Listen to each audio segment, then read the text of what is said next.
দলের নেতাদের ব্রহ্মস ছুড়বেন আলিপুরের বিজেপি নেতা রাকেশ সিং।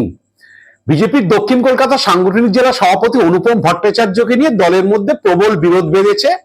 অনেকেই অভিযোগ করছেন অনুপমের বিরুদ্ধে যে তিনি পুরনো যে সদস্য 50% সদস্য নিয়ে নতুন কমিটি তৈরি করছেন না। আবার অনেকে বলছেন যে দলের গাইডলাইন অনুযায়ী 50 জন সদস্য করলে একজন সক্রিয় সদস্য করতে হয়, এরকম অনেক নেতাকে এখনো তিনি সক্রিয় সদস্য করেননি। তার মধ্যে এরকম ওঙ্কারনাথ চক্রবর্তী, রাকেশ সিং এরা রয়েছেন। রাকেশ নাকি 750 সদস্য করেছেন, কিন্তু তাকে সক্রিয় সদস্য করা হয়নি।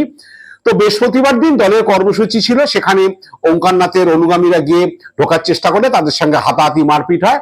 তো রাকেশ নাকি সেখানে গোলমাল পাকানোর চেষ্টা করছে বলে গুজব রটে। তো রাকেশের প্রতিক্রিয়া জানতে চাইলে তিনি বলেন যে আমি অনেক দূরে আছি, আর আমি এরকম না জানিয়ে যাব না, গেলে জানিয়েই যাব। দরকারি নেতাদের ব্রহ্মস ছুড়বো, তাতে জেলে যেতে হয় যাব, কিন্তু হচ্ছে আমি জানিয়ে করব।